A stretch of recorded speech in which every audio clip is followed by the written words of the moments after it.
بسم اللہ الرحمن الرحیم۔ ابھی ہم بلوغ المرام پڑھیں گے اور کتاب الحج آج ہم پڑھیں گے، اور اس میں جو ہمارا فوکس ہوگا وہ ہوگا اعراب پہ،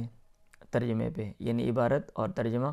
اور قدر جو تشریح ہے ابتدائی طالب علموں کے لیول کے مطابق۔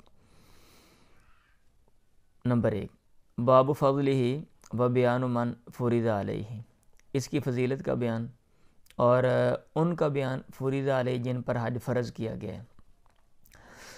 یہ علامہ ابن حجر رحمہ اللہ نے یہ باب قائم کیا ہے، اور اس میں وہ احادیث لے کر آئیں گے جو حج کی فضیلت پر دلالت کرتی ہیں، جن میں حج کی فضیلت اہمیت ہے بیان کی گئی ہے، اور ان لوگوں کا تذکرہ کریں گے جن پر جو حج فرض ہے احادیث کی روشنی میں۔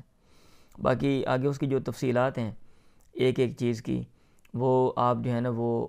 فقہ کی جو کتابیں ہیں، فقہ الحدیث کی اور جو پیور فقہ کی جس میں فقہا کی جو فقہ ہے، پھر اس میں وہ جو تفصیل اگر آپ پڑھنا چاہتے ہیں ایک ایک چیز کی، پھر آپ وہاں پہ اس کو پڑھیں گے کہ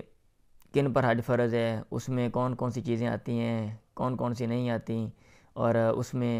اہل علم کا جو اختلاف ہے وہ کیوں ہے، اس کے پیچھے دلائل کیا ہیں، ان کے اوپر جو جرح ہے، اور ہر ایک نے پھر جو فقہ لکھی ہے اس کے سامنے کچھ اصول ہیں۔ تو جب آپ بڑے لیول پہ چلے جاتے ہیں تو پھر آپ اصولوں کی اسٹڈی کرتے ہیں اور ساتھ ساتھ وہ پڑھتے ہیں، تو پھر وہ بہتر انداز میں وہ جو اختلافات ہیں وہ سمجھ آتے ہیں۔ ہمارا مقصد ہے بیسکلی عبارت سمجھنا اور ترجمہ سمجھنا اور بیسک جو مفہوم ہے وہ سمجھنا، اور اس میں کوئی اور چیز اگر ذہن میں میرے آتی ہے وضاحت کرنے کے لیے میں وہ ساتھ بتا دوں گا۔ عن ابی ہریرہ رضی اللہ عنہ، حضرت ابو ہریرہ سے مروی ہے، اللہ ان سے راضی ہو، ان رسول اللہ صلی اللہ علیہ وسلم قال، بے شک اللہ کے نبی نے فرمایا، العمرۃ الی العمرۃ، عمرہ عمرہ تک، کفارۃ لما بینہما، کفارہ ہے ان گناہوں کا جو ان دونوں کے درمیان ہیں، جو ان دونوں کے درمیان ہیں۔ مطلب یہ ہے کہ آپ نے ایک عمرہ کیا پھر آپ نے دوسرا عمرہ کیا، دونوں عمروں کے درمیان آپ سے جو کمی بیشیاں ہو گئی ہیں تو عمرہ جو ہے یہ کفارہ ہو جاتا ہے۔ والحج المبرور، اور حج مبرور، لیس لہ جزاء الا الجنت، اس کا کوئی بدلہ نہیں ہے سوائے جنت کے۔ حج مبرور یہ وہ حج ہوتا ہے جو شریعت کی ہدایات کے مطابق کیا گیا ہو، مثلا کوئی خلاف ورزی نہ کی گئی ہو یا انسان نے کی ہو، اور جو احکامات ہیں حج کے، جو احکامات ہیں، جو طریقے ہیں، شریعت نے جو ہدایات دی ہیں کہ بھئی آپ نے یہ کام کیے ہیں، وہ سارے کام کیے ہوں، تو اس کو حج مبرور کہتے ہیں۔ تو اس کی کوئی جزا نہیں ہے سوائے جنت کے۔ متفق علیہ، اس پر امام بخاری اور امام مسلم متفق ہیں۔ متفق علیہ، اس پر اتفاق کیا گیا ہے، یعنی امام بخاری امام مسلم رحمہ اللہ دونوں نے اس حدیث کو اپنی جو کتاب ہے اس میں ذکر کیا ہے۔ اب چونکہ یہ جو کتاب ہے نا یہ لکھی گئی ہے ان کتابوں سے جو احادیث ہیں وہ لے کر، علامہ ابن حجر نے ان کو شارٹ کر کے یہاں پہ لکھا ہے۔ وہ کتابیں اصل کتابیں ہیں، یعنی ان کے جو لکھنے والے ہیں انہوں نے اسناد کے ساتھ، یعنی ان واسطوں کے ذریعے جن واسطوں سے وہ احادیث ان تک پہنچی، مثلا ایک بندے نے صحابی سے سنا اور آگے اس سے سنا کسی نے، پھر آگے کسی نے، پھر آگے امام نے اس سے سنا، تو وہ جو ساری جو ہے وہ چین ہے، وہ جو سلسلہ ہے، اس کے ساتھ ان کتابوں میں احادیث جو ہیں وہ لکھی ہوئی ہیں۔ اس لیے جو ہے نا یہ حوالہ دیتے ہیں کہ آپ یہ جو کتاب ہے، یہ جو حدیث ہے یہ اس کتاب میں آپ دیکھ سکتے ہیں، وہاں پہ بھی لکھی ہوئی ہے۔ تو اس کا ڈھونڈنے کا طریقہ یہ ہوتا ہے کہ پھر وہاں پہ انہوں نے بھی بلکہ ساتھ بہتر کام کر دیا ہے۔ یہ جو بلوغ المرام ہے، اگر کسی کو شوق ہے زیادہ تو انہوں نے ساتھ نمبر دے دیے ہیں کہ بھئی آپ یہ فلاں جو کتاب ہے جس کا انہوں نے حوالہ دیا ہوا ہے وہاں پہ آپ ایسے تلاش کر سکتے ہو۔ عن عائشہ رضی اللہ عنہ، حضرت عائشہ سے مروی، انہوں نے کہا، میں نے کہا یا رسول اللہ، علی النساء جہاد، کیا عورتوں پر جہاد ہے؟ علی النساء، حمزہ محذوف ہے کیونکہ آگے علامت ہے نا وہ استفہام والی، تو مطلب یہ ہے کہ یہ استفہامیہ جملہ ہے۔ آپ نے کہا نام، ہاں، علیہن جہاد، ان پر جہاد ہے، لا قتال فی، یا ہاں جس میں لڑائی نہیں ہے۔ تو پھر آگے آپ نے وضاحت کر دیا، الحج والعمرہ، تو حج اور عمرہ یہ جہاد کی طرح ہی ہے، یعنی جیسے جہاد میں انسان کو یہ اس دور کے لحاظ کی بات ہے کہ سفر پہ جانا پڑتا ہے اور مشقتیں جو ہیں ان کا سامنا ہوتا ہے، ایسے ایک بندہ جب حج کرنے کے لیے جاتا ہے ظاہر بات ہے تو اس دور میں اب حج کرنے جاتے تھے یا عمرہ کرنے تو سواری پہ جانا ہے، دور دراز سفر طے کرنے، راستے میں کھانے پینے کے مسئلے، رہائش اسٹے کا مسئلہ ہے، پھر وہاں پہ جو ہے نا چند دن گزارنا ہے، 5-7 دن تو وہ جو سارا ہے نا وہ بہرحال اس کے مطابق ہے۔ رواہ احمد و ابن ماجہ واللفظ لہ، اس کو امام احمد نے اور ابن ماجہ نے اس حدیث کو بیان کیا ہے، واللفظ لہ، اور یہ لفظ امام ابن ماجہ کے ہیں، یعنی یہ الفاظ جو ہیں یہ سیم ٹو سیم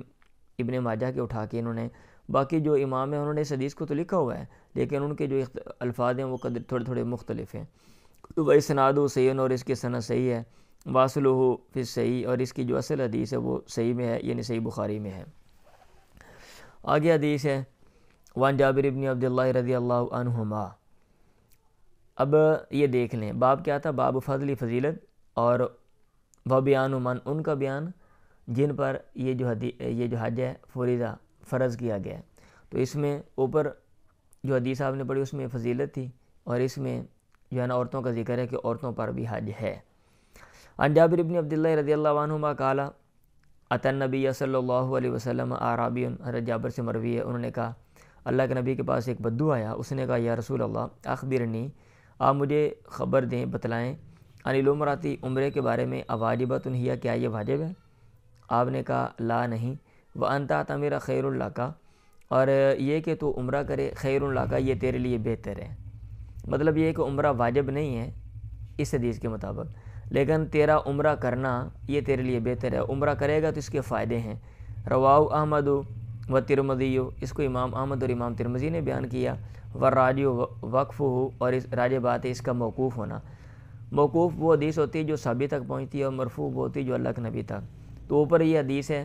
حدیث کے یہ الفاظ کے اتى النبی اعرابی، مطلب یہ ہے کہ یہ حدیث لفظوں کے لحاظ سے تو مرفوع ہے لیکن مرفوع ہونا یہ راجع نہیں ہے، راجع جو بات ہے وہ یہ موقوف ہے، یہ صحابی کی اپنی بات ہے، اللہ کے نبی کی بات نہیں ہے۔ اور آگے کیا رہیں تو واخرجہ ابن عدی من وجہ آخر، اور اس کو علامہ ابن عدی نے ایک دوسری سند سے بیان کیا ہے، من وجہ آخر ضعیف، جو ضعیف ہے، اور عن جابر، جابر سے مرفوعا، وہ حدیث بھی مرفوع ہے، الحج والعمرۃ فریضتان، حج اور عمرہ دونوں فرض ہیں، حج اور عمرہ دونوں فرض ہیں۔ لیکن اس میں بھی علامہ ابن حجر کہہ رہے ہیں کہ وہ جو حدیث ہے جو ابن عدی والی ہے وہ بھی جو ہے نا وہ بھی کمزور ہے۔ تو مطلب یہ ہے کہ عمرے کا جو فرض ہونا، حج کا فرض ہونا تو ٹھیک ہے، حج کا جو فرض ہونا ہے وہ ایک سائڈ پہ رکھ دیں، عمرے کا جو فرض ہونا جو ادھر سمجھ آ رہا ہے وہ یہ جو احادیث پیش کی جاتی ہیں یہ احادیث جو ہے نا وہ صحیح نہیں ہے، کمزور ہے، ان میں ضعف ہے، کمزوری ہے۔ آگے جو حدیث ہے وہ یہ ہے، عن انس رضی اللہ عنہ قال، حضرت انس سے مروی ہے، انہوں نے کہا گیا یا رسول اللہ، اے اللہ کے نبی، اے اللہ کے پیغمبر، مرس سبیل و سبیل سے کیا مراد ہے؟ آتا ہے نا قرآن مجید میں وَلِلَّهِ عَلَى النَّاسِ حِجُّ الْبَيْتِ مَنِ اسْتَطَاعَ إِلَيْهِ سَبِيلًا، تو اس میں سبیل کا ذکر ہے، تو سبیل سے کیا مراد ہے؟ آپ نے کہا زاد و زادرہ والراحلۃ، اور سواری۔ مطلب یہ ہے کہ اگر کسی کے پاس اتنا جو ہے نا وہ پیسہ ہے کہ وہ آنے جانے کا جو اخراجات ہیں وہ برداشت کر سکتا ہے، اور سواری جو ہے وہ، تو پھر یہ ہے ایسے بندے کے اوپر حج جو ہے یہ فرض ہے۔ رواہ الدارقطنی،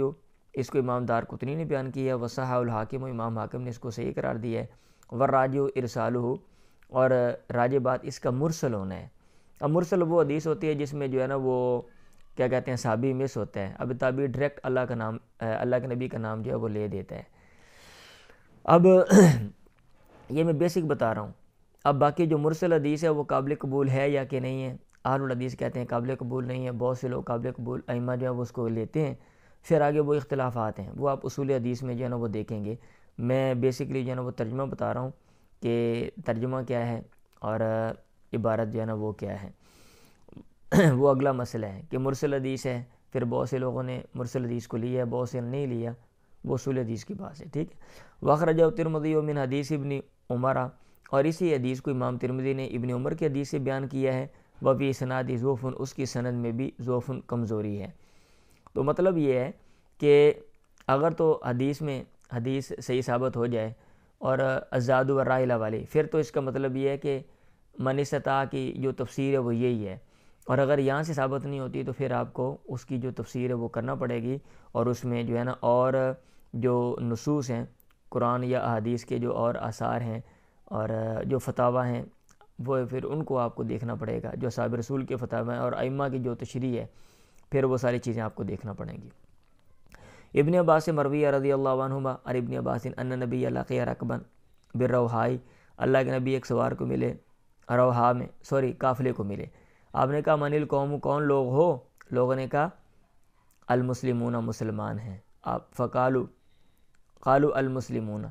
فقالوا، پھر انہوں نے کہا من انت، آپ کون ہیں؟ آپ نے کہا رسول اللہ، میں اللہ کا نبی ہوں۔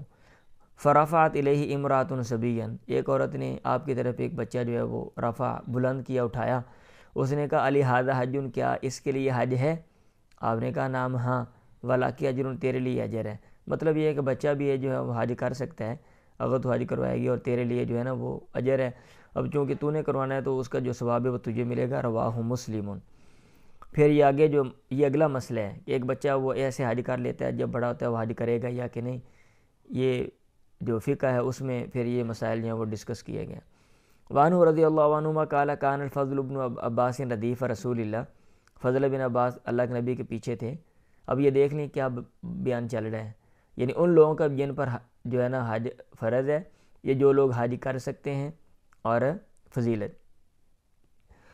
فضل بن عباس ردیف رسول اللہ، اللہ کے نبی کے پیچھے تھے۔ فجات امرات من خصمہ، خصم قبیلے کی ایک عورت آ گئی۔ فجعل الفضل ينظر الیہا، فضل شروع ہوئے اس کو دیکھ رہے تھے، وتنظر الیہ، اور وہ فضل کو دیکھ رہی تھی۔ وجعل النبی، اور اللہ کے نبی شروع ہوئے یصرف وجہ الفضل، فضل کا چہرہ پھیر رہے تھے، الی الشق الاخر، دوسری طرف۔ اس نے کہا فقالت، اس نے کہا یا رسول اللہ، ان فریضۃ اللہ علی عبادی فی الحج، بے شک اللہ تعالیٰ کا فریضہ علی عبادی جو اس کے بندوں پر ہے، فی الحج، حج کے سلسلے میں، ادرکت ابی، اس نے میرے باپ کو پایا ہے، شیخاً کبیراً، اس حال میں کہ وہ بہت بوڑھا ہے۔ شیخ کا معنی بھی بوڑھا ہوتا ہے، کبیراً اب دو لفظ ہیں، بڑے ہونے پہ دلالت کرتے ہیں تو یہ تاکید ہے، مطلب بہت بوڑھا ہے۔ لا یثبت علی الراحلۃ، اور وہ سواری پر جم نہیں سکتا، ٹک نہیں سکتا، بیٹھ نہیں سکتا، مطلب بوڑھا ہے، وہ سواری چلے گی جھوکا لا کے جناب دڑم تھلے ڈگا ہوئے گا، کمزور ہو گیا۔ افا احج عنہ، کیا میں اس کی طرف سے حج کروں؟ آپ نے کہا نام، ہاں۔ وذالک فی حجۃ الوداع، اور یہ حجۃ الوداع کی بات ہے۔ متفق علیہ، اس حدیث پر امام بخاری امام مسلم کا اتفاق کیا گیا۔ واللفظ للبخاری، اور یہ الفاظ امام بخاری کے ہیں۔ مطلب یہ ہے کہ اگر انتہائی کو بندہ ہے جو ہے نا وہ کمزور ہے، وہ حج پہ نہیں جا سکتا، تو اس کے اوپر بھی حج ہے، لیکن وہ اس کی طرف سے کوئی دوسرا بندہ جو ہے نا وہ حج کر سکتے ہیں۔ وعنہ رضی اللہ عنہما، اور انہی سے مروی ہے، اللہ ان دونوں سے راضی ہو، کہ ان امرأۃ من جہینہ تھا، بے شک جہینہ قبیلے کی ایک عورت، جات الی النبی، وہ اللہ کے نبی کے پاس آئی۔ فقالت، اس نے کہا ان امی نظرت ان توجہ، میری ماں نے نظر مانی تھی ان توجہ، حج کرنے کی، ولم تحجہ، اور اس نے حج نہیں کیا، حتی ماتت، یہاں تک کہ وہ فوت ہو گئی۔ افا احج عنہا، کیا میں اس کی طرف سے حج کروں؟ آپ نے فرمایا نام، ہاں، حجی عنہا، اس کی طرف سے حج کر۔ آ رہی تھی، تیرا کیا خیال ہے؟ لو کان علی امی کی دین، اگر تیری ماں پہ قرض ہو، اکنتی قاضیۃ، کیا تو اس کا قرض ادا کرنے والی ہے؟ اقض اللہ، اللہ تعالیٰ کا قرض ادا کرو، اللہ کو ادائیگی کرو، فاللہ احق بالوفاء، اللہ تعالیٰ ادائیگی کا زیادہ حقدار ہے۔ رواہ البخاری۔ اس کا مطلب یہ ہے کہ سمپل سا کہ اگر کسی نے نظر مانی ہے اور حج کو اپنے اوپر کسی کام کے ساتھ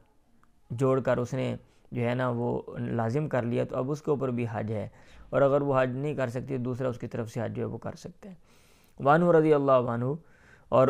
یہ میں سمپل سے جو مفہوم ہے نا وہ بیان کر رہا ہوں، باقی اس میں بھی پھر جو ہے نا وہ کون سی چیزیں نظر میں آتی ہیں، نظر کا دائرہ کار کیا ہے، نظر کی جو ڈیفینیشن ہے وہ کیا ہے،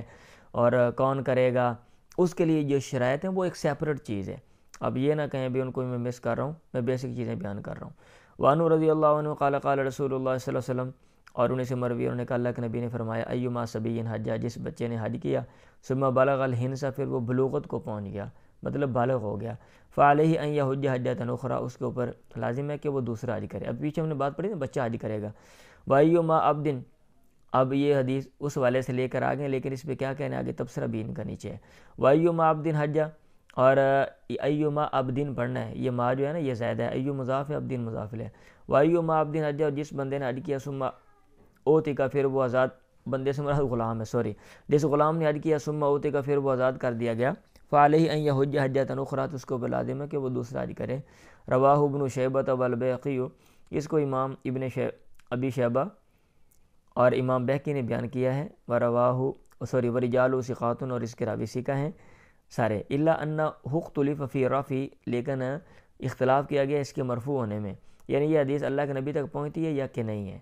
تو بعض راوی ہیں وہ اللہ کے نبی تک بات پہنچاتے ہیں، بعض نہیں پہنچاتے، کیونکہ ادھر بھی لکھا ہوا ہے نا قال قال رسول اللہ، والمحفوظ، اور جو درست بات ہے وہ یہ انہ موقوف، یہ موقوف ہے، مطلب مرفوع نہیں ہے۔ مرفوع وہ بات ہوتی ہے جو اللہ کے نبی تک پہنچتی ہے، اور موقوف وہ ہوتی ہے جو صحابی تک پہنچتی ہے۔ اور محفوظ کا مطلب یہ ہوتا ہے کہ کسی کا راوی کی بات کو آپ لے رہے ہیں، اس کے مخالف جو راوی ہے اس کی بات کو آپ نہیں لے رہے، ٹھیک ہے۔ دو راوی ہیں نا، ایک دوسرے کا اختلاف کر رہے ہیں، دونوں ہی ٹھیک ہیں، لیکن ایک بندہ زیادہ قابل اعتبار ہے، آپ اس کی بات کو لے رہے ہیں۔ یہ سمپل لفظوں میں محفوظ کی ڈیفینیشن ہے۔ وانو رضی اللہ عنہ قال، اور انہیں سے مروی ہے، ویسے ان قریب اصول حدیث پر میں جو ہے نا وہ ساری اصول حدیث پر لیکچر دوں گا، تو اس میں آپ کو یہ چیزیں صحیح سمجھ آ جائیں گی۔ اور انہیں سے مروی، انہوں نے کہا سمعت تو رسول اللہ، میں نے سنا اللہ کے نبی سے، کون؟ انہیں وہ جو پیچھے صاحب جن کا ذکر ہوا ہے، انہوں نے کہا میں نے سنا اللہ کے نبی سے، یخطب، آپ خطبہ دے رہے تھے، یقول، آپ فرما رہے تھے، لا یخلون رجل بامرأۃ، کوئی آدمی کسی عورت کے ساتھ الگ نہ ہو، الا ومعها ذو محرم، مگر اس کے ساتھ کوئی ذو محرم جو ہے نا وہ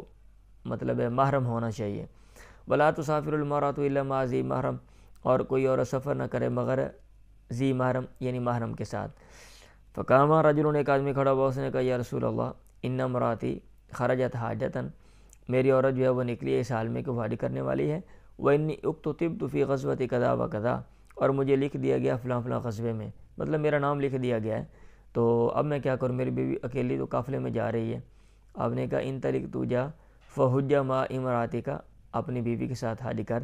متفق علیہ، اس پر اتفاق کیا گیا ہے، یعنی امام بخاری امام مسلم کا اتفاق ہے، واللفظ لمسلم، اور یہ الفاظ امام مسلم کے ہیں۔ تو مطلب یہ ہے کہ اگر عورت جائے گی ساتھ جو ہے نا وہ محرم بھی جائے گا،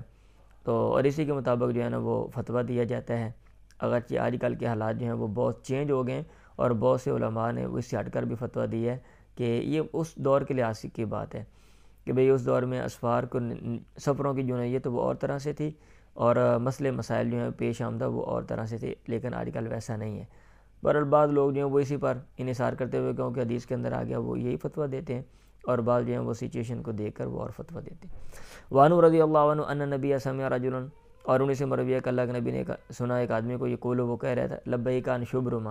اے اللہ میں بار بار آتا ہوں شبرمہ کی طرف سے۔ آپ نے کہا من شبرمہ تو، اور بھائی شبرمہ کون ہے؟ اس نے کہا خن لی، میرا بھائی ہے، او قریب لی، یہ میرا کوئی قریبی ہے، رشتہ دار ہے۔ آپ نے کہا حجرت عن نفسک، اپنی طرف سے تو نے حج کیا ہوا؟ اس نے کہا نہیں جی۔ تو آپ نے کہا حج عن نفسک، پہلے اپنی طرف سے تو حج کر لے، ثم حج عن شبرمہ، پھر حج کرنا شبرمہ کی طرف سے۔ مطلب یہ ہے کہ بندہ دوسری طرف حج تب کرے گا جب اس نے جو ہے نا وہ خود حج کیا ہوا ہو۔ لیکن اس میں بھی کیا کہہ رہے ہیں، کہتے ہیں رواہ ابو داؤد و ابن ماجہ، اس کو امام ابو داؤد ابن ماجہ نے بیان کیا ہے، وصححہ ابن حبان، اور ابن حبان نے اس کو صحیح قرار دیا ہے، اور والراجح عند احمد،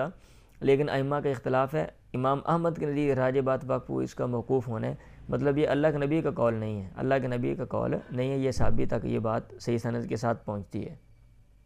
وان ہو، اور انہی سے مروی ہے، انہوں نے کہا خطبنا رسول اللہ، اللہ کے نبی نے ہمیں خطبہ دیا، آپ نے کہا ان اللہ کتب علیکم الحج، بے شک اللہ تعالیٰ نے تم پر حج کو لکھ دیا ہے۔ فقام الاقرع ابن حابس، اقرع بن حابس کھڑا ہوا، اس نے کہا افیق الیامن یا رسول اللہ، کیا ہر سال میں اے اللہ کے نبی حج ہے؟ آپ نے کہا لو قلت لواجبت، اگر میں کہہ دیتا ہاں تو لواجبت، یہ واجب ہو جاتا، الحج مرتن، حج تو ایک دفعہ ہی ہے، فما زیادہ، جو چیز زیادہ ہوگی یا جو اضافہ کرے گا، فهو تطوع، تو یہ نفل ہے، مطلب یہ ہے کہ حج زندگی میں ایک دفعہ ہے۔ رواہ الخمسۃ غیر الترمذی، اس کو ائمہ خمسہ نے، 5 ائمہ نے بیان کیا سوائے امام ترمذی کے۔ یہ خمسہ جو ہیں وہ امام بخاری مسلم کے علاوہ باقی جو ہیں ابو داؤد نسائی ترمذی ابن ماجہ وغیرہ، ٹھیک ہے وہ ہیں، تو ترمذی کو نکالنے ہیں۔ واصلہ فی مسلم، اور اس کی جو اصل ہے وہ مسلم میں ہے، من حدیث ابی ہریرہ، حضرت ابو ہریرہ کی حدیث ہے، یعنی یہ جو حدیث ہے یہ اصل اس کی جو ہے وہ مسلم میں ہے، اور وہاں پہ حضرت ابو ہریرہ جو ہیں وہ بیان کر رہے ہیں۔ باب المواقیت، مواقیت کا بیان، یہ میقات کی جمع ہے۔ میقات کہتے ہیں جس کو مقرر کر دیا جائے، وہ وقت ہو یا جگہ ہو۔ تو یہاں پہ یہ جو علامہ ابن حجر نے یہ باب المواقیت، اب چونکہ آپ نے حج یا عمرہ کرنا ہے اور اس کا تعلق احرام کے ساتھ ہے، یعنی خاص ڈریس کے ساتھ ہے، اور جس کو ہم احرام کہتے ہیں، آگے چل کے اس کی تفصیلات بھی ابھی ہم پڑھیں گے، تو اس کے لیے ایک جگہ مقرر کی ہوئی ہے کہ بھئی آپ نے نا وہ والا جو ڈریس ہے وہاں سے آگے آپ ڈریس کے بغیر نہیں جا سکتے۔ اب وہ جگہیں کون سی ہیں ان کو یہاں پہ متعین کیا گیا ہے۔ اب یہ الگ مسئلہ ہے کہ وہ والا جو ڈریس یعنی جس کو آپ احرام کہتے ہو، وہ آپ وہیں سے ہی باندھو گے یا اس سے پہلے بھی باندھ سکتے ہو، اور اس سے پہلے اگر باندھ سکتے ہو تو وہ کتنی دور مطلب آپ باندھ سکتے ہو، پھر کتنا عرصہ جو پہلے ہے وہ آپ باندھ سکتے ہو۔ یہ اہل علم کا اس میں اختلاف ہے، اب بڑی کتابوں میں پڑھیں گے۔ بہرحال اس میں وہ جگہ مینشن ہے کہ جہاں جہاں سے آپ نے احرام جو ہے وہ باندھنا ہے، جسٹ ہم یہی دیکھیں گے۔ اور ابن عباس رضی اللہ عنہ، عبداللہ بن عباس سے مروی اللہ عنہ سے رضی ہو، ان نبی صلی اللہ علیہ وسلم، اللہ کے نبی نے وقت مقرر کیا، یعنی میقات مقرر کیا، لأہل المدینہ، میقات سے مراد وہ مخصوص جگہ جہاں سے آپ نے احرام باندھے بغیر آگے نہیں جانا۔ اللہ کے نبی نے میقات مقرر کیا اہل مدینہ کے لیے ذوالحلیفہ، جو ہے نا ذوالحلیفہ جگہ کو۔ اب یہ یاد رکھیں ہم ادھر پاکستان میں بیٹھے ہوئے ہیں، مغرب کی طرف منہ کر کے ہم نماز پڑھتے ہیں، سامنے ہمارے جو ہے نا وہ مکہ ہے، اور ہمارے جو دائیں طرف ہے وہ مدینہ ہے۔ مطلب یہ ہے کہ مکہ سے شمال کی طرف جو ہے نا وہ مدینہ ہے، اور اس سے آگے چلے جائیں تو وہ آگے اسی طرف ہی وہ شام ہے، اور جو نجد ہے یہ اوپر ہے، یہ مشرق کی طرف جو ہے نا یہ نجد ہے، اور جو یمن ہے وہ ادھر ہے، جنوب کی طرف ہے۔ آپ دنیا کا نقشہ دیکھیں بآسانی آپ کو سمجھ آ جائے گی بات۔ اللہ کے نبی نے میقات مقرر کیا اہل مدینہ کے لیے ذوالحلیفہ، اور یہ مخصوص ایریاز ہیں، وہاں سے الگ الگ جو ہے نا وہ روٹس آتے تھے، اس دور میں سڑکیں آتی تھیں، تو لوگ قافلے جو ہے نا وہ ایسے ہی آتے تھے، جن مطلب راستوں سے وہ ادھر پہنچتے تھے، ان کو آپ نے نا ان راستوں سے جو مخصوص جگہیں راستے میں متعین کر دیں۔ اہل مدینہ کے لیے میقات مقرر کیا ذوالحلیفہ، اور اہل شام کے لیے والی اہل شامی الجحفہ تھا جحفہ جگہ کو، ولی اہل نجد قرن المنازل، اور اہل نجد کے لیے کرنے منازل کو، ولی اہل الیمن یلملمہ، اور اہل یمن کے لیے یلملم کو، ہن لہن، یہ ان کے لیے ہیں، ولی من، اور ان لوگوں کے لیے عطا علیہن جو ان پر آئے، من غیرہن ان کے غیر سے۔ مطلب یہ ہے کہ اگر کوئی اور بندہ کسی اور جگہوں سے آتا ہے لیکن ظاہر بات ادھر سے گزر کے جائے گا تو وہ بھی احرام جو ہے نا یہیں سے باندھے گا۔ ممن، ان میں سے، اراد الحج والعمرہ، جس نے حج اور عمرے کا ارادہ کیا۔ مطلب یہ ہے کہ جو لوگ حج عمرے کا ارادہ کر کے آئیں گے وہ احرام باندھیں گے، اور یہی جو ہے نا عام نقطہ نظر ہے اہل الحدیث کا۔ لیکن کچھ کا نقطہ نظر یہ ہے کہ نہیں، ہر بندہ جو ہے نا وہ مکہ میں جانے سے پہلے احرام باندھے گا۔ کچھ ان کے دلائل ہیں، بڑی کتابوں میں آپ دیکھیں گے۔ امن کان دون ذالک، اور وہ جو ان کے علاوہ ہیں، فمن حیث انشا، وہ جہاں سے وہ انشا، وہ کیا کہتے ہیں، وہ چاہیں، حتی اہل مکہ تھا، یہاں تک کہ مکہ والے میں مکہ تھا، مکہ سے متفق علیہ۔ مطلب یہ ہے کہ یہ تو ان کے نہیں جو مواقیت سے باہر رہتے ہیں ان کے لیے یہ تفصیل ہے پیچھے والی، اور جو اندر والے ہیں وہ جو ہے نا جہاں سے وہ حج عمرہ کرنے کا ارادہ کر رہے ہیں نا وہ وہاں سے ہی، یہاں تک جو مکہ والے ہیں وہ اپنے گھر سے وہ احرام جو ہے نا وہ باندھیں گے، متفق علیہ۔ وان عائشہ رضی اللہ عنہ، حضرت عائشہ سے مروی ہے، ان نبی وقت اہل العراق ذات عرق، اللہ کے نبی نے عراق والوں کے لیے ذات عرق جو ہے جگہ کو مقرر کیا، اور یہ بھی شمال کی طرف ہے لیکن یہ اوپر شمال مشرق کی طرف ہے۔ رواہ ابو داؤد و نسائی، اس کو امام ابو داؤد اور امام نسائی نے بیان کیا۔ اب ظاہر بات ہے عراق والے وہ سیدھا آئیں گے، اوپر سے گھوم کر تو نہیں آئیں گے لمبے راستے، تو اس لیے تو ان کا روٹ تھوڑا سا مختلف ہوگا، تو اس لیے آپ نے نا کیا کہتے ہیں ان کے لیے جو ہے نا وہ الگ ایک جگہ جو ہے وہ مقرر کر دی۔ واصلہ عند مسلم من حدیث جابر، اور اس حدیث کی اصل امام مسلم کے نزدیک جابر کی حدیث ہے۔ مطلب یہ یہاں پہ تو عبداللہ بن عباس کی حدیث ہے نا شاید، تو لیکن مسلم میں جابر بیان کرتے ہیں الا ان راویہ شک فی رفی، لیکن مگر اس میں یہ بات ہے کہ اس کا جو راوی ہے شک، اس نے شک کیا فی رفی، اس کے مرفوع بیان کرنے میں، یعنی اس کے مرفوع ہونے میں، یعنی جو مسلم میں حدیث ہے وہ جابر سے ہے لیکن راوی کو شک ہے کہ یہ مرفوع ہے یا کہ نہیں ہے۔ وفی صحیح البخاری، اور صحیح بخاری میں ہے ان عمرہ الذی وقت ذات عرق، عمر وہ ہیں، یہ واو اس میں غلط ہے، حضرت عمر وہ ہیں الذی وقت ذات عرق، جس نے ذات عرق کو میقات مقرر کیا، اور اس میں برل تفصیل ہے، ذات جو عرق ہے نا، جو عراق والوں کے لیے جو میقات ہے وہ کس نے مقرر کیا ہے، تو اس میں دو طرح کی روایات ہیں۔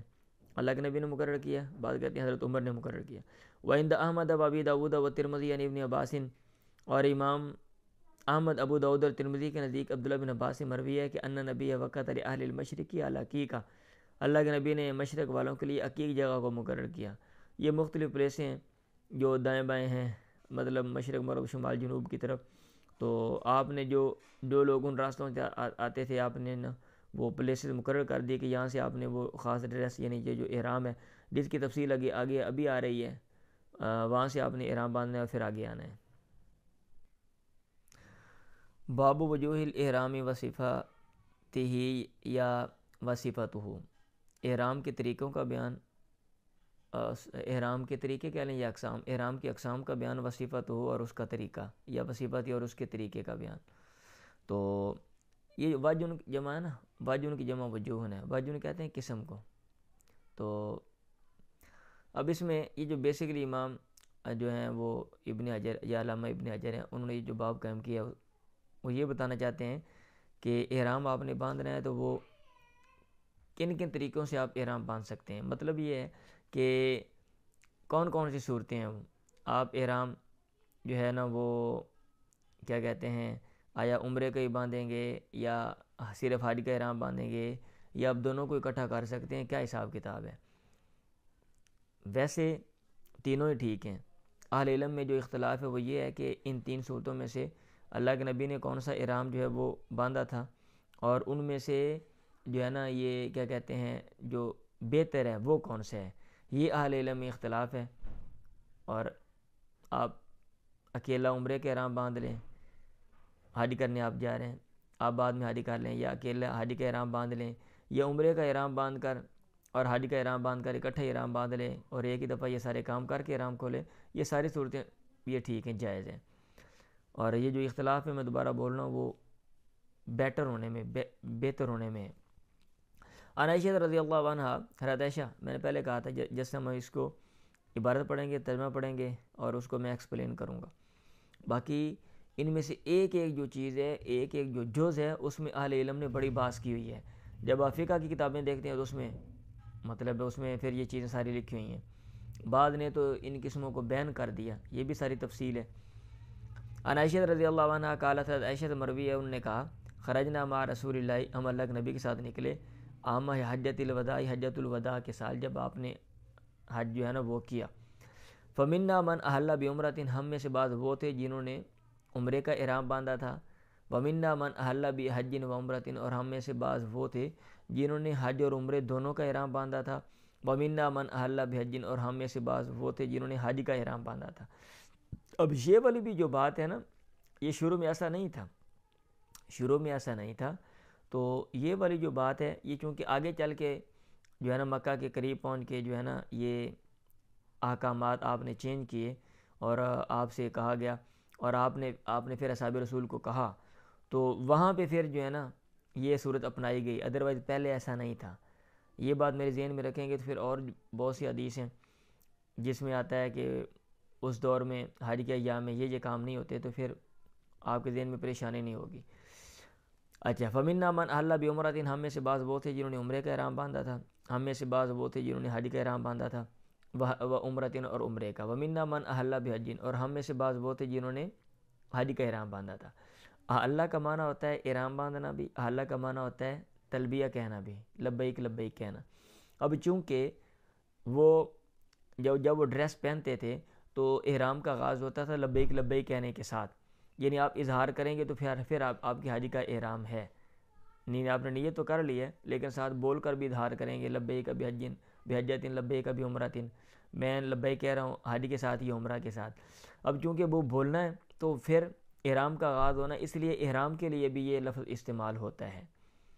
تو آپ اگر بعض لوگ، یہ میں نے اس لیے بات کی ہے، اچھا بعض لوگ کہہ رہے ہوتے ہیں جس نے تلبیہ کہا حج کے ساتھ، جس نے تلبیہ کہا، تو ابتدائی طالب علم کنفیوز ہو جاتے ہیں، بار یہ کیا حساب ہے کہ کہیں پہ اللہ کا ترجمہ آ رہا ہے لبیک لبیک کہنا اور کہیں پہ ترجمہ آ رہا ہے احرام باندھنا، کوئی یہ ترجمہ کر رہے ہیں، تو ابتدائی طالب علم پریشان ہو جاتے ہیں۔ وَأَحَلَّ رسول اللہ بالحج، اللہ کے نبی نے جو ہے نا وہ احرام باندھا حج کا، یا تلبیہ کہا حج کا، بات ایک ہی ہے، کیونکہ تلبیہ کہیں گے تو آپ کے احرام کا آغاز ہونا ہے۔ فَأَمَّا مَنْ أَحَلَّ بِعُمْرَةٍ، رہا وہ جس نے عمرے کا احرام باندھا، فَأَحَلَّ اند قدومی، وہ حلال ہو گیا اند قدومی مکہ آتے وقت، یعنی اپنے آنے کے وقت، یعنی جب وہ مکہ میں پہنچا تو وہ ابتدائی کام کرنے کے بعد جو ہے نا وہ عمرہ کرنے کے بعد وہ حلال ہو گیا۔ واما من احل بحج، رہا وہ جس نے حج کا احرام باندھا تھا، او جمع الحج والعمرہ تھا، جس نے حج عمرے کو جمع کیا تھا، یا پھر وہ بندہ فلم یحلوا، ایسے سارے لوگ حلال نہیں ہوئے، احرام نہیں کھولا، حتیٰ کان یوم الترویہ، حتیٰ کان یوم النحر، یہاں تک کہ یوم نحر قربانی کا دن جو ہے یہ آ گیا۔ متفق علیہ، اس پر امام بخاری امام مسلم کا اتفاق ہے۔ باب الاحرام، احرام کا بیان، بما یتعلق بھی، اور اس چیز کا بیان جس کا احرام کے ساتھ تعلق ہے، یعنی اس کے متعلقات کا بیان۔ تو اس میں جو ہے نا وہ امام کہہ رہے ہیں علامہ ابن حجر جو ہیں وہ احرام کے والے سے، کیونکہ سب سے پہلے جنرل بات کی، پھر جو مواقیت ہیں اس کی بات کی گئی کہ کہاں سے آپ نے احرام باندھنا ہے، پھر طریقے جو ہیں کن کن طریقوں سے آپ احرام جو ہے نا وہ ڈریس اور اس کے جو متعلقہ جو ہیں وہ مطلب ہے وہ جو باتیں احادیث میں جو بیان ہیں وہ۔ عن ابن عمر رضی اللہ عنہما قال ما احل رسول اللہ، اللہ کے نبی نے تلبیہ نہیں کہا یا احرام نہیں باندھا الا من عند المسجد، مگر مسجد کے پاس سے۔ مطلب یہ ہے کہ جو لوگ جو ہے نا وہ اللہ کے نبی کے ساتھ آئے تھے تو وہاں پہ ذوالحلیفہ، وہاں پہ ایک مسجد تھی، یا مسجد جو ہے وہ بعد میں بنائی گئی، وہاں سے جو ہے نا اللہ کے نبی نے احرام جو ہے وہ باندھا اور پھر آگے جو ہے نا وہ چلے۔ متفق علیہ، اس پر امام بخاری امام مسلم کا اتفاق کیا گیا ہے۔ وان خلاد بن صائب عن ابیہ، خلاد بن صائب اپنے باپ سے بیان کرتے ہیں رضی اللہ عنہ، اللہ ان دونوں سے راضی ہو، ان رسول اللہ قال، بے شک اللہ کے نبی نے فرمایا، اتانی جبریل، جبریل میرے پاس ہے، فامرنی،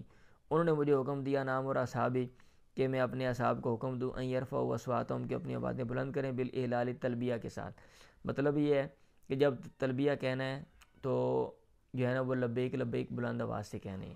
تو اب اس کو لے کر آگے، کیونکہ احرام باندھنے کے تو ساتھ لبیک لبیک کہیں گے تو پھر احرام کا آغاز ہونا، اس لیے یہ حدیث لے کر آگے۔ رواه الخمسہ، اس کو امام ائمہ خمسہ یعنی امام احمد، ابو داؤد، نسائی، ترمذی، ابن ماجہ نے بیان کیا ہے، وصححہ ترمذی و ابن حبان، اور اس کو امام ابن حبان اس کو صحیح کہا ہے۔ اب صحیح کیا ہوتی ہے، حسن کیا ہوتی ہے، حدیث ضعیف کیا ہوتی ہے، اور صحیح لذاتی اور صحیح لغیری، حسن لذاتی، حسن لغیری کیا ہے، اصول حدیث میں ان قریب میں انشاءاللہ آپ کو ساری وضاحت کر دوں گا۔ وان زید بن ثابت رضی اللہ عنہ، زید بن ثابت سے مروی ہے اللہ ان سے راضی ہو، ان نبی تجرد للہلال واغتسل، کہ اللہ کے نبی نے کپڑے اتارے للہلال، احرام باندھنے کے لیے، واغتسل، اور آپ نے غسل کیا۔ اب یہاں پہ احلال کا ترجمہ ہے احرام باندھنا۔ رواہ ترمذی، اس کو امام ترمذی نے بیان کیا حسن، اور اس کو حسن قرار دیا ہے۔ مطلب یہ کہ اللہ کے نبی نے غسل کیا تو غسل کرنا بھی جو ہے نا یہ سنت ہے، احرام باندھنے سے پہلے جو ہے نا وہ غسل کر لیں۔ وان ابن عمر رضی اللہ عنہما، ہدایات کہیں بھی نہیں ہے کہ آپ نے ضرور کرنا ہے، لیکن یہ نا کہ آپ نے اچھا ڈریس پہننا ہے۔ تو ظاہر بات ہے اس دور میں بندہ جاتا تھا گرد و غبار ہے، مٹی ہے راستے میں، تو سارا بندہ کا حلیہ جو وہ چینج ہو جاتا تھا۔ اب آپ اچھے کپڑے پہن رہے ہیں، اگر آپ نہا بھی لیتے ہیں تو بندہ فریش ہو جاتا ہے، اور وہ کپڑے بھی گندے نہیں ہوتے ہیں۔ اگر بندے کے جسم سے بو آ رہی ہے تو مطلب ظاہر بات ہے نہانے کے بعد وہ جو ختم ہو جائے گی، اور اگر آپ جو ہیں وہ کیا کہتے ہیں نہانے کے بغیر ہی وہ اچھے کپڑے پہن لیں گے تو وہ بھی جلدی خراب ہو جائیں گے، تو اس لیے۔ عن ابن عمر رضی اللہ عنہما ان رسول اللہ سئل، اللہ کے نبی سے پوچھا گیا، ما یلبس المحرم من الثياب، کہ محرم جو ہے وہ کپڑوں میں سے کون سے کپڑے جو ہے نا پہنے گا۔ ما یلبس، کیا پہنے گا، محرم من الثياب، کپڑوں میں سے، لفظی ترجمہ۔ آپ نے کہا لا یلبس القمیص، یعنی آپ نے جو کپڑے نہیں پہنے گا وہ بیان کر دیے، کیونکہ وہ چاند ہیں، باقی سب پہن سکتے ہیں۔ لا یلبس القمیص، وہ قمیص نہیں پہنے گا، ولا العمائم، پگڑیاں نہیں پہنے گا، ولا سراویلات، شلواریں نہیں پہنے گا، یعنی جو سلا ہوا کپڑا تھا باڈی کے مطابق وہ سلے ہوئے کپڑے نہیں پہنے گا، ولا البرانس، اور کوٹ نہیں پہنے گا، ولا الخفاف، موزے نہیں پہنے گا، الا احد، سوائے ایسے بندے کے لا یجد النعلین، جو جوتے نہیں پاتا۔ اب اس دور میں جوتے عام نہیں ہوتے تھے، آپ نے کہا اگر جوتے نہیں پاتا تو ٹھیک ہے، فلیلبس الخفین، چاہیے کہ وہ موزے جو ہیں وہ پہن لے، ولیقطعہما اسفل من الکعبین، چاہیے کہ وہ دونوں کو کاٹ لے دونوں ٹخنوں سے نیچے، ولا تلبسوا من الثياب شيئا، اور آپ نے کہا کپڑوں میں سے نہ پہنو کوئی ایسی چیز مسو زعفران ولا الورس، وہ جس کو زعفران یا ورس بوٹی سے رنگا گیا ہو۔ اب اس دور میں وہ رنگتے تھے، تو آپ نے کہا ان سے رنگے ہوئے کپڑے جو ہے نا وہ نہ پہنو، یعنی جن کو پیور جو ہے نا وہ رنگ چڑھا ہوا ہو، تو ادروائز باقی جو ہے نا آپ رنگین کپڑے بھی پہن سکتے ہو۔ متفق علیہ، اس پر امام بخاری امام مسلم کا اتفاق کیا گیا، واللفظ لمسلم، یہ الفاظ امام مسلم کے ہیں۔ وعن عائشہ رضی اللہ عنہا قالت، حضرت عائشہ سے مروی ہے اللہ ان سے راضی، انہوں نے کہا، کنت اطیب رسول اللہ لاحرامہ، میں اللہ کے نبی کو خوشبو لگا دیتی تھی، لاحرامہ، آپ کے احرام کے لیے، قبل ان یحرم، پہلے سے کہ آپ احرام باندھیں۔ مطلب یہ ہے کہ احرام باندھتے وقت آپ احرام کو خوشبو لگا سکتے ہیں، ولی ہلی اور حلال ہوتے وقت قبل ان یطوف بالبیت بیت اللہ کا طواف کرنے سے پہلے. مطلب یہ کہ 10 تاریخ کو جب آپ نے سارے کام کر لیے اور اس طواف کرنا ہے جا کے آخری 10 تاریخ کا جو طواف ہوتا ہے تو اس طواف سے پہلے جو ہے نا اللہ کے نبی جو ہے نا باقی کام کرنے کے بعد میں خوشبو لگا دیتی تھی. تو مطلب یہ کہ اگر کسی نے احرام جو ہے وہ باندھا ہے تو احرام کے درمیان خوشبو نہیں لگانی, پہلے بندہ خوشبو لگا سکتا ہے. ایسے بیت اللہ کا طواف کرنے سے پہلے آخر میں جو ہے نا وہ خوشبو لگا سکتا ہے. وان عثمان ابن عفان رضی اللہ عنہ, حضرت عثمان سے مروی اللہ عنہ سے راضی ہو, ان رسول اللہ تعالی, بے شک اللہ کے نبی نے فرمایا, لا ینکح المحرم, محرم نکاح نہیں کرے گا, ولا ینکح نکاح نہیں کروائے گا, ولا یخطب, اور نکاح کا پیغام بھی نہیں بھیجے گا. رواہ مسلم. تو اس حدیث کا مطلب جو ظاہر دیکھنے میں یہی ہے, یہ مفہوم ہے کہ آپ نے جو ہے نا وہ دھیان سے جو ہے نا وہ عمرہ یا حج کرنا ہے. ابھی یہ نہیں کہ بندہ احرام باندھ کے وہاں پہ گیا ہوا ہے اور حج عمرہ کرنے کے لیے اور راستے میں جو ہے نا وہ عورتیں جو ہیں وہ پسند کرتا جا رہا ہے بھئی جو ہے نا وہ کیا کہتے ہیں کون سی عورت اچھی ہے, اور بندہ جو ہے نا وہاں پہ راستے میں جو ہے نا اس حوالے سے آپس میں کمپرومائز ہو رہا ہے. تو یہ کام نہیں کرنا, دھیان سے جو ہے نا وہ کام کرنا ہے. عبادت پابندی لگا دی کہ ہوتا ہی نہیں نکاح. اگر آپ کو نکاح کی جلدی ہے کہ بھئی اس عورت کے ساتھ کوئی اور بندہ جلدی شادی کر لے گا تو آپ یہ نہ کرو, حج عمرہ بعد میں کر لینا, آپ پہلے وہ کام کر لو. وان ابی قتادہ الانصاری رضی اللہ عنہ, حضرت ابو قتادہ سے مروی ہے اللہ عنہ سے راضی ہو, فی قصۃ سیدہ الحمار الواشیہ, یا الحمار جنگلی گدھے کے شکار کے قصے میں جو انہوں نے بیان کیا نا, لمبی حدیث ہے بخاری مسلم میں. وہ غیر محرم من سال میں کہ انہوں نے احرام نہیں باندھا ہوا تھا. تو انہوں نے کہا, اللہ کے نبی نے فرمایا, لاصحابی, اپنے اصحاب سے کہا, وکانوا محرمین, اور وہ احرام باندھنے والے تھے. اصل میں لمبی بات ہے نا کہ وہ پیچھے رہ گئے, قافلے میں تھے, ساتھ اور بھی لوگ تھے, پھر شکار کر لیا. انہوں نے پہلے ان کو بولا بھی فلاں فلاں چیزیں تو نہیں دی, پھر وہ جناب شکار کیا, پھر کھایا, پھر آگے سے بخاری میں پڑھیں گے آپ, بندہ آگے پہنچا, پھر جا کے آپ کو روکا, پھر وہ شکار کر کچھ حصہ ساتھ لے گئے. تو ادھر سے یہ ٹکڑا اٹھا کے نا متعلقہ لکھ دیا, حل منکم احد امرہ او اشارہ الیہ بشین, کیا تم میں سے کوئی ہے جس نے اس کو حکم دیا, او اشارہ الیہ بشین, یا اشارہ کیا اس کو کسی چیز کے ذریعے, مطلب یہ کسی لحاظ سے تعاون کیا ہو اس شکار کو کرنے میں. انہوں نے کہا نہیں. آپ نے کہا فکلوا ما بقی من لحمہ, تم کھا لو وہ جو بچ گیا ہے من لحمہ, اس کے گوشت میں سے. متفق علیہ, اس پر امام بخاری امام مسلم کا اتفاق ہے. تو مطلب یہ ہے کہ جو محرم ہے وہ گوشت, ایسا شکار کا گوشت کھا سکتا ہے, اور جو پابندی ہے وہ اس کے اوپر ہے. اور اگر شکار جو ہے وہ اس کے لیے کیا گیا ہو, ایک ویسے شکار کیا بندہ اس کو دے رہا ہے, اور ایک اس کے لیے کیا گیا ہو, تو پھر وہ نہیں کھا سکتا. وان صاحب ابن جسامۃ اللیثی, اب اصل میں یہ ہے نا کہ آپ نے پابندی لگا دی, یعنی محرم پر جو ہے نا وہ پابندی ہے کہ اس نے شکار نہیں کرنا. تو اب شکار نہیں کرنا ظاہر بات ہے, ایک بندہ جو ہے وہ کیا کر سکتا ہے, کسی اور کو کیا سکتا ہے تم شکار میرے لیے کر دو, تو اس کے اوپر بھی پابندی لگا دی کہ نہیں, جب آپ نے احرام باندھنا ہے تو آپ کے جو ساری توجہ وہ ادھر ہونی چاہیے, دائیں بائیں نہیں کہ آپ شکار کرو یا کوئی اور کام کرو, کہ بھئی ان بندہ جو ہے ویاں دی گل پہ کرتا ہے یا کوئی اور, یہ سارے کام نہیں کرنے, آپ نے دھیان سے کام کرنا ہے. سمپل اس کے پیچھے یہ فلسفہ جو مجھے بات سمجھ آئی. وان صاحب ابن جسامۃ اللیثی, صاحب بن جسامہ لیثی سے مروی اللہ عنہ سے راضی ہو, انہ اہدی لرسول اللہ, انہوں نے اللہ کے نبی کو ہدیہ دیا, حمارن واشین, جنگلی گدھے کا, وہ بالابوائی او بودانہ, اس حال میں کہ آپ ابوا جگہ میں تھے یا ودان جگہ میں تھے. فردہ علیہ, آپ نے اس کو اس پر لوٹا دیا, اور آپ نے فرمایا انا لم نردہ علیک الا انہ حرم, بے شک ہم نے اس کو نہیں لوٹایا تم پر مگر اس وجہ سے کہ ہم حالت احرام میں احرام باندھنے والے. متفق علیہ. اب یہ دونوں یہ جو میں نے مفہوم بیان کیا ہے نا, یہی توجیہ کی گئی ہے کہ بھی ایک میں آپ نے لے لیا اور ایک میں آپ نے نہیں لیا, اور ایک میں جو جہاں پہ آپ نے لیا وہاں پہ آپ نے پوچھا کسی نے کوئی تعاون تو نہیں کیا یا اشارہ, تو انہوں نے کہا نہیں یہ تو. اور تو اس مطلب یہ ہے کہ اس کو اس مفہوم پر جو میں نے بات کی ہے, اور اس کو اس مفہوم پر جو دوسرا مفہوم ہے کہ بندے نے یہ کروایا ہو یا اس کے لیے کیا گیا ہو, اس کو محمول کیا گیا. عائشہ رضی اللہ عنہا, حضرت عائشہ مروی, اس نے کہا قال رسول اللہ صلی اللہ علیہ وسلم, اللہ کے نبی نے فرمایا, خمس من الدواب کلہن فواسق, 5 جانور سارے کے سارے جو ہے نا فواسق شرارتی ہیں, یقتلن فی الحل والحرم, ہل اور حرم میں ان کو قتل کر دیا جائے. اب چونکہ وہ لوگ جانوروں پہ جاتے تھے نا, اور یہ ایسے جانور ہیں یہ جن کا ذکر آگے آ رہا ہے, تو ایسے یہ جاندار ہیں کہ یہ نقصان پہنچاتے ہیں, تو اس لیے ان کو مارنے کا کہا. اب یہ نہیں کہ جناب یہ بھی ایک جہاد ہے, آپ تلوار تیر اور لے کر نکلو دنیا کے سارے کوے اور یہ جو آگے چیزیں آ رہی ساری ختم کر دو، نہیں، انسانی جانوروں کو زندگی میں، اور کیا کہتے ہیں یہ جو ہمارے جو سرکل ہے ہمارے جانداروں کا، اس میں ایک ان کا ایک جو ہے نا وہ رول ہے. اگر ان کو ختم کر دیا جائے گا ہمارے بہت سے جو معاملات ہیں وہ خراب ہو جائیں گے. بالکل ہم ختم نہیں کر سکتے، لیکن یہ کہ جہاں پہ انسان ہوں وہاں پہ ان کو بندہ جو ہے نا وہ مار سکتا ہے انسان کی سیفٹی کے لیے. تو اس لیے آپ نے کہا، تو بعض لوگوں نے شور وہ ویلا کرتے ہیں بھی مسلمان جو ہیں وہ دیکھو پیغمبر نے کیا دیا، ایسے کیا دیا بھئی الاقرب کوے کو مار دو، والہدہ تو چیل کو مار دو، ہاں والغراب کو سوری الاقرب بچھو، والہدہ تو چیل، والغراب کوا، والفارا چویا اس کو مار دو، والکلب العقور کاٹنے والا جو کتا ہے جو نقصان پہنچاتا ہے اس کو مار دو. تو یہ تو جانداروں کو مارتے ہیں بھی، اس کی ریزن یہ ہے. اب انسان کی سیفٹی کے لیے جو ہے نا یہ کام کیا گیا. متفق علیہ، اس پر امام بخاری امام مسلم کا اتفاق کیا گیا.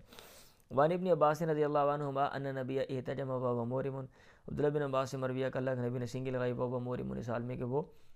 آپ احرام کی حالت میں. متفق علیہ. اگر کسی کو کوئی مسئلہ بن گیا ہے، مثلا سنگی لگانے سے یہ جو ہے نا بلڈ کا جو فلو ہوتا ہے یہ کم ہو جاتا ہے، یہ ایک سمپل سی بات ہے. اور جو گردش ہے مطلب جو سنگی اس پر اثر کرتی ہے، تو یہ ضروری نہیں کہ اس نے یہی اثر کرنا ہے، مطلب یہ ایسے فائدہ ہوتا ہے. تو اس دور میں یہ تھا بھی چونکہ ایسے آج کل جو جیسے جو گولیاں شولیاں ٹیبلٹس مل جاتے ہیں، کیپسول مل جاتے ہیں، ڈاکٹر حضرات یہ ساری سہولیات نہیں تھیں. اب ایک بندہ راستے میں کوئی مسئلہ بن گیا، سر میں درد یا کوئی ٹانگ میں درد ہو گئی، تو ان کے پاس یہ آپشن تھا. اب مجبوری ہے، اگر اس کو یہ اجازت نہیں دی جاتی تو پھر تو ظاہر بات ہے بندہ عبادت کیا کرے گا، اس کی توجہ تو وہ اپنی تکلیف میں رہے گی نا. تو اس لیے تکلیف دور کرنے کے لیے سنگی جو ہے نا وہ بندہ جو ہے وہ لگا سکتا ہے. اور علامہ ابن حجر جو ہے نا یہ حدیث پیش کر کے یہی کہہ رہے ہیں. آپ کیا پڑھ رہے ہیں؟ احرام اور احرام کے متعلقات، یعنی مختلف لباس اور احرام باندھنے کے بعد پابندیاں شبندیاں جو بھی ہے، کون سے کام جو ہیں وہ جائز ہیں اور ان کی تفصیل. وان کعب بن عجرۃ رضی اللہ عنہ، کعب بن عجرۃ سے مروی اللہ عنہ سے رضی اللہ نے کہا حملت الی رسول اللہ والکمل، مجھے اللہ کے نبی کے پاس سوار کر کے لے جایا گیا، والکمل یتناثر علی وجہی، اور جو جمعے وہ میرے چہرے پہ گر رہی تھیں. بڑے بڑے لوگ بار رکھتے تھے تو اس لیے آپ نے کہا ما کنت اری الوجہ بلغ بک، میں نہیں سمجھتا تھا کہ تکلیف تجھے پہنچی ہے، ما ارا جو میں دیکھ رہا ہوں. انہیں کہ نہیں زیادہ جمعہ یار تے بڑے بڑے رنڈ پہ گئے چھاڑا مار کے تھلے آندے پہ، اتاجی تو شاطن کیا تو بکری پاتا ہے؟ میں نے کہا نہیں. آپ نے کہا فصوم ثلاثۃ ایام، 3 دن روزے رکھ لینا، کیونکہ بندہ احرام باندھنے کے بعد کوئی بادشاہ نہیں کٹوا سکتا، اگر کٹوائے گا تو وہ خلاف ورزی کرے گا، اس کو فائن ہے. تو یہ فائن ہے. او اتم ستۃ مساکین، یہ 6 مسکینوں کو کھانا کھلاؤ، لکل مسکین، ہر مسکین کو نصف سین آدھا سا. متفق علیہ. وان ابی ہریرہ رضی اللہ عنہ قال، حضرت ابو ہریرہ سے مروی ہے اللہ عنہ سے رضی اللہ عنہ، قال لما فتح، آج کل جو ہے وہ اہل علم بتا دیتے ہیں اتنا جو ہے وہ فائن جو ہے آپ کو دینا پڑے گا پیسوں کی شکل میں، کیونکہ کرنسیاں جو ہے نا وہ الگ رائج ہیں، اور یہ ٹوپے شوپے بھی یہ بھی علاقائی مختلف سارے بدل گئے ہیں. تو یہ سب چیزیں جو ہے نا اہل علم بتا دیتے ہیں. ہمارے ادھر بھی ہم جب سا کی بات کرتے ہیں تو اس میں بتاتے ہیں وہ کہ بھئی اتنے کلو اس میں آتا ہے، اور اس کے جو پیسے ہیں وہ یہ سمپل جسٹ لکھا ہوتا ہے. وان ابی ہریرہ رضی اللہ عنہ، حضرت ابو ہریرہ سے مروی، انہوں نے کہا لما فتح اللہ علی رسول مکہ، جب اللہ تعالیٰ نے اپنے پیغمبر پر مکہ کو کھول دیا، قام رسول اللہ فی الناس، اللہ کے نبی لوگوں میں کھڑے ہوئے، فحمد اللہ، پس آپ نے اللہ کی تعریف کی، وثنا علیہ، بڑائی بیان کی، ثم قال، پھر آپ نے کہا ان اللہ حبس مکہ الفیل، بے شک اللہ تعالیٰ نے روک دیا مکہ سے ہاتھیوں کو، وصلی اللہ تعالیٰ یعنی ہاتھی والے جو قافلے تھے ان کو، وصلی اللہ تعالیٰ یا رسول، اور اس پہ مسلط کر دیا اپنے پیغمبر والمومنین، اور ایمان لانے والے مومنوں کو. وَإِنَّا لَمْ تَحِلَّ لِأَحَدٍ، اور یہ حلال نہیں ہوا کسی کے لیے، کانا قبلی جو مجھ سے پہلے تھا، یعنی یہاں پہ کسی نے کوئی حملہ شملہ کی نہیں کیا. وَإِنَّمَا أُحِلَّتْ لِي سَاعَةً مِّن نَهَارٍ، مطلب یہ ہے کہ کسی کو اجازت دی گئی بھی تو جا کے کر لے، ایسا نہیں ہوا. وَإِنَّمَا أُحِلَّتْ لِي سَاعَةً مِّن نَهَارٍ، اور میرے لیے یہ حلال کیا گیا دن کی ایک گھڑی، یعنی اب اجازت ہے یہاں پہ آپ لڑائی کر سکتے ہو. وَإِنَّهَا لَمْ تَحِلَّ لِأَحَدٍ بَعْدِي، اور یہ حلال نہیں ہوا کسی ایک کے لیے جو میرے بعد ہے، مطلب میرے بعد کسی کو اجازت نہیں ہے کہ یہاں پہ آ کے وہ لڑائی جھگڑا کرے اور جنگ و جدل کرے. فلا ينفر صیدها، اس کا جو شکار ہے اس کو بھگایا نہیں جائے گا. ولا يقتل شوکها، اور اس کا جو کانٹے دار درخت ہے، کانٹا مطلب کانٹے دار جو درخت ہے اس کو جو ہے نا وہ کیا کہتے ہیں کاٹا نہیں جائے گا. ولا تحل ساقطتها، اور اس کی جو گری پڑی چیز ہے وہ حلال نہیں ہوگی الا لمنشد، مگر اعلان کروانے والے کے لیے. ہاں جس نے اعلان کروانا ہے اس کا وہی، عام بھی یہی اصول ہے لیکن تقید کے لیے آپ نے یہاں پہ یہ بات کر دی. ومن قتل له قتیل، اور وہ جس کا کوئی بندہ مار دیا گیا ہے فہو بخیر نظرینی، وہ دو باتوں میں سے بہتر بات کے ساتھ ہے، نظرینی دو باتوں میں سے بہتر بات کے ساتھ ہے، یعنی دو اختیاروں میں سے بہتر اختیار ہے جو اس کو اچھا لگ رہا ہے، اما ان یفدا، یا تو وہ جو ہے نا کیا کہتے ہیں فدیہ دے دیا جائے، و اما ان یقیدہ، اور یا یقیدہ، یا اس کو پھر قصاص جو ہے نا وہ دے دیا جائے گا، مطلب جو اس کو اچھا لگ رہا ہے، فدیہ اچھا لگ رہا ہے تو فدیہ جو ہے اس کو دے دیا جائے گا، اور یا پھر یہ ہے کہ وہ اگر قصاص لینا چاہتا ہے تو قصاص لے لیں۔ عباس نے کہا فقال العباس الا للخیر یا رسول اللہ، اے اللہ کے نبی سوائے اذخر کے اس کو آپ مستثنا کر دو، یہ جو گھاس ہے آپ نے پابندی لگا دی بھی، یہاں پہ تو کانٹے دار جو کوئی چیز ہے وہ بھی نہیں، آپ نے کوئی درخت نہیں کاٹنا، کوئی چیز کھیڑنی نہیں ہے، تو اس کی تو ہمیں ضرورت پڑتی ہے، فإنا نجعل فی قبورنا وبیوتنا، ہم اس کو ڈالتے ہیں اپنے گھروں میں اپنے قبروں میں۔ آپ نے کہا الا للخیر سوائے اذخر کے، متفق علیہ، اس حدیث پر امام بخاری امام مسلم کا اتفاق ہے۔ اب اس میں جو ہے نا اس میں انہوں نے کیا کیا ہے کہ احرام اور احرام کے متعلقات اور ساتھ مکہ اور مدینہ کے حوالے سے جو احادیث ہیں بالخصوص، تو وہ بھی ادھر لے کر آ گئے کہ بھئی مکہ کا ایریا ہے جس کو حرم کہا جاتا ہے، اور اس میں یہ جو پابندیاں ہیں وہ یہ ہیں، اور اس کی طرف واضح حدیث یہ آگے آ رہی ہے۔ وعن عبداللہ بن زید بن عاصم رضی اللہ عنہ، عبداللہ بن زید بن عاصم سے مروی ہے ان رسول اللہ تعالیٰ، بے شک اللہ کے نبی نے فرمایا ان ابراہیم حرم مکہ ودعا علیہ، بے شک ابراہیم نے مکہ کو حرم قرار دیا تھا اور اس مکہ والوں کے لیے دعا کی تھی۔ وانی حرمت المدینہ کما حرم ابراہیم مکہ، اور بے شک میں نے مدینہ کو حرم قرار دیا جیسا کہ ابراہیم نے مکہ کو حرم قرار دیا۔ حرم کا مطلب یہ ہے کہ مخصوص ایریا ہے اور اس کے اوپر جو ہے نا وہاں پہ پابندیاں ہیں۔ ایک ہے مواقیت، وہ مواقیت الگ ہیں جہاں سے آپ نے احرام باندھنا ہے، حرم مخصوص چھوٹا سا ایریا ہے جہاں پہ پابندیاں ہیں، آپ نے کوئی شکار نہیں کرنا، جانور کو نہیں بگانا، کوئی درخت نہیں کاٹنے وغیرہ وغیرہ، لیکن وہ خود رو درخت ہوتے تھے جن کی یہ بات ہے، جیسا کہ اہل علم نے اس کی جو تشریح بیان کی ہوئی۔ آج کل تو یہ چکر ہی نہیں ہے، وہ سارا پھیل گیا، بلڈنگیں شلڈنگیں بن گئی ہیں، یہ مسئلہ نہیں، کیونکہ ماضی میں ایسا تھا، جگہ شارٹ تھی، اس لیے اس حوالے سے جو ہدایات جو ہیں وہ دی گئی ہیں۔ وَإِنِّي حَرَّمْتُ الْمَدِينَةَ كَمَا حَرَّمَ إِبْرَاهِيمُ مَكَّةَ، اور میں مدینہ کو حرم میں نے قرار دیا جیسا کہ ابراہیم نے مکہ کو حرم قرار دیا۔ وَإِنِّي دَعَوْتُ فِي سَعْيِهَا وَمُدِّهَا، اور بے شک میں نے دعا کی اس کے سا اور اس کے مد میں، اللہ تعالیٰ برکت ڈالے، جیسے کہ آج کل آپ دیکھ رہے ہیں بِمِثْلِ مَا دَعَا بِهِ إِبْرَاهِيمُ لِأَهْلِ مَكَّةَ، جیسا کہ ابراہیم نے اہل مکہ کے لیے دعا کی تھی۔ تو متفق علیہ، اس حدیث پر امام بخاری امام مسلم کا اتفاق ہے۔ اس حدیث کا مطلب یہ ہے کہ جو ہے نا مکہ کا جو ایریا ہے مخصوص وہ حرم ہے، اور مدینہ کا بھی حرم ہے۔ اب مدینہ کا جو حرم ہے، مکہ میں تو سبھی مانتے ہیں، مدینہ کا جو حرم ہے، ہم جو اہل الحدیث ہیں وہ تو یہی کہتے ہیں کہ بھئی وہ بھی حرم ویسے ہی ہے، اور جیسے پابندیاں مکہ میں وہی پابندیاں سیم ٹو سیم مدینہ میں بھی ہیں، لیکن بہت سے لوگ کہتے ہیں کہ نہیں ویسے پابندیاں نہیں ہیں، اور اگر کوئی کام مکہ میں کیا جائے وہاں پہ فائن ہوگا، اگر کسی نے کوئی شکار کیا تو شکار کا جو ویسا جانور یہ پیسے دینا پڑیں گے، لیکن مدینہ میں کوئی بندہ کرے گا وہاں پہ فائن نہیں ہوگا، ہاں بندہ گنہگار ہوگا۔ بعد نے یہ فرق کیا۔ وعن علی بن ابی طالب رضی اللہ عنہ قال قال نبی، حضرت علی سے مروی اللہ کے نبی نے، انہوں نے کہا اللہ کے نبی نے فرمایا المدینہ تو حرم، مدینہ حرم ہے، ما بین ایرن الی ثور، ایر پہاڑ سے لے کے ثور تک، مطلب جو دو پہاڑ ان کے درمیان کا جو ایریا یہ حرم ہے،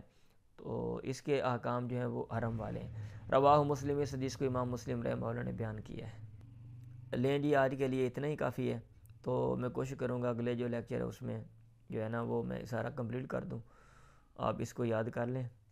میں نے کوشش کیا کہ آسان ترجمہ کروں اور آسان انداز میں اس کا جو مفہوم ہے وہ میں بیان کروں۔ دعا میں یاد رکھیں۔ اللہ حافظ۔